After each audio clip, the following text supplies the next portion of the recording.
भारत में आरएसएस, आर्य समाज, जिन सिंह और उन सब की जानशीन बीजेपी ने तासुब व नफरत की एक आग भड़काई हुई है। मुसलमानों को सिर्फ कश्मीर में ही नहीं पूरे भारत में लहूलुहान किया जा रहा है। यही नहीं, भारतीय जेलों में नाहक मुसलमान कैदियों के साथ इंसानियत सोच सलूक रवा रखा जाता है। ऐसी एक स्टोरी 15 साल मासूम ज़िया मुस्तफा की है, जो गलती से 13 जनवरी 2003 को आजाद कश्मीर से भारतीय हुदूद में दाखिल हुआ और भारत के जालिमाना निजाम का शिकार बन गया। 19 साल तक कैद में ज़िया ने गैर इंसानी सलूक, काउंसलर रसाई की महरूमी और कानूनी तहफ़्फ़ुज़ात की मुसलसल तज़लील झेली।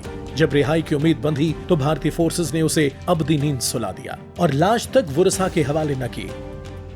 इतना अरसा उन्होंने कैद में रख के, तो आखिर में जब उनका फैसला होना था तो उन्होंने उनको इनकाउंटर कर दिया और इन्होंने हमें उनकी ना डेड बॉडी दी। और ये जुल्म सिर्फ ज़िया पर नहीं रुका। फोर्ट अब्बास का फरहान खान सिर्फ 14 साल की उम्र में गलती से सरहद पार चला गया। भारतीय इंटेलिजेंस के हुकूमत खानों में इसे वहीमाना तशद्दुद, जिस्मानी और ज़हनी इस्तेहसाल का सामना करना पड़ा। बचपन की कीमती साल भारतीय जेलों में अज़ियतों के शिकंजे में गुजर गए।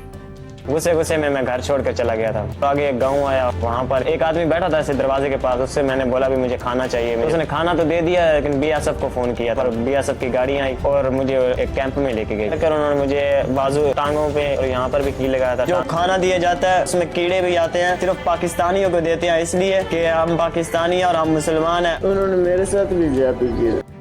ज़िया मुस्तफा, फरहान खान और बेशुमार गुमनाम पाकिस्तानी भारतीय रियासती जुल्म सितम की जीती जागती तस्वीरें हैं। भारत, जो खुद को दुनिया का सबसे बड़ा जमहूरियत पसंद मुल्क कहता है, अपनी जेलों में नाहक कैदी बच्चों का इस्तेसाल कर रहा है। यही नहीं, हजारों कश्मीरियों को भी नाहक शहीद कर चुका है। अब तो दुनिया को भारत के खिलाफ फौरी और सख्त पाबंदियां लगाने और दीगर कार्रवाइयां करनी चाहिए। लेकिन देखा ये गया है कि इस्तेमारी और अलहादी ताकतें खुद ही भारत के हौसले बढ़ाती हैं। अमन दुश्मनी के सिलसिले में भारत की तरफ से होने वाली कार्रवाइयों को रोके बगैर इलाकाई और आलमी अमन की जमानत कैसे दी जा सकती है?